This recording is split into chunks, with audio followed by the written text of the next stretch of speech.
नमस्ते दोस्तों, और स्वागत है एक बार फिर हमारे शो में। आज हम उस उलझी हुई कहानी के बारे में बात करने जा रहे हैं जिसकी हमने पिछली बार शुरुआत की थी। ये कहानी है कार्टर परिवार की, जिसमें एक जवान बेटी के गायब होने से पैदा हुए रहस्य और तनाव की परतें एक एक करके खुलती हैं। आज हम इस कहानी को समझेंगे, इसके प्रमुख किरदारों के मकसद को जानेंगे और आखिर में इसके चौंकाने वाले अंत का खुलासा करेंगे। कहानी की शुरुआत, एक परिवार जो बिखर रहा है। कहानी की शुरुआत कार्टर परिवार के घर से होती है। हम जोना, जो एक कट्टर धार्मिक पिता है, और उसकी पत्नी बेथ को देखते हैं। उनकी 14 साल की बेटी एबी गायब हो गई है और ये दुख उन्हें अंदर से तोड़ रहा है। जोना परेशान है क्योंकि बेथ इस सदमे से उभर नहीं पा रही है और खुद को कमरे में बंद कर लिया है। जोना को लगता है कि उसे चर्च की मदद लेनी चाहिए, लेकिन बेथ इसके लिए तैयार नहीं है। इसी बीच एबी की तलाश जारी है और उनके बेटे गैलन को लगता है कि उसने एबी को एक निजी द्वीप पर देखा था। हालांकि जोना उसे डांटता है और चर्च जाने के लिए मजबूर करता है। गैलन को लगता है कि उसके पिता झूठ बोल रहे हैं। प्रमुख मोड़, डिटेक्टिव पावेल की एंट्री। कहानी में नया मोड़ तब आता है जब डिटेक्टिव पावेल कार्टर परिवार के घर आता है।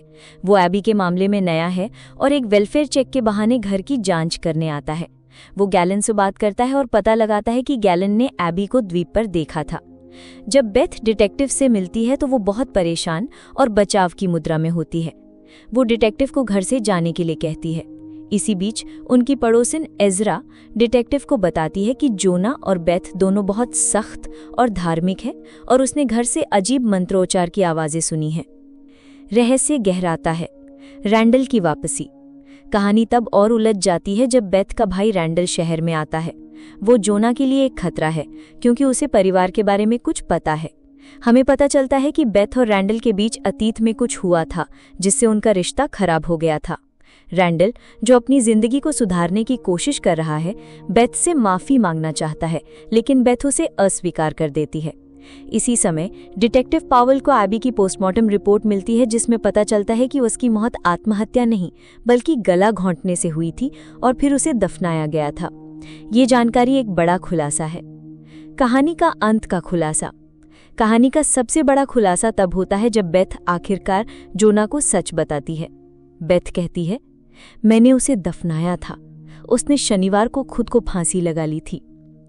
इस चौंकाने वाले कबूलनामे से ये साफ हो जाता है कि एबी ने आत्महत्या की थी और बेथ ने उसे चुपचाप दफना दिया था ताकि किसी को पता ना चले।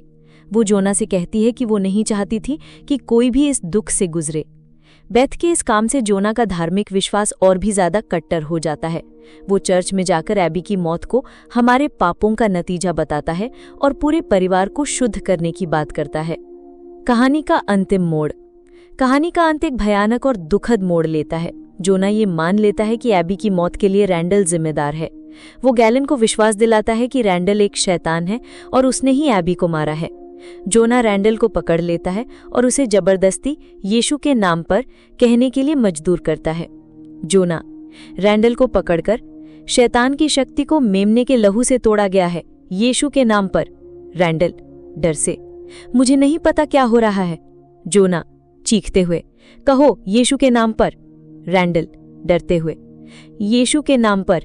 जोना, गैलन से, बेटे उसने हमसे एबी को छीन लिया। गैलन, हैरानी से, तुमने ये क्यों किया? जोना, गुस्से में, वो अब फिर से नहीं कर सकता। जेल सिर्फ अंदर की बुराई को मजबूत करेगी।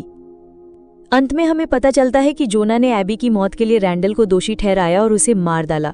ये एक भयानक त्रासदी है जो धार्मिक कट्टरता, झूठ और अविश्वास से पैदा हुई। इस कहानी में कोई हैप्पी एंडिंग नहीं है, बल्कि ये एक परिवार के दुखद अंत को दिखाती है। तो दोस्तों, ये थी एक गायब बेटी की तलाश की पूरी कहानी। उम्मीद है कि आपको ये समीक्षा पसंद आई होगी। मिलते हैं अगले एपिसोड में। नमस्कार।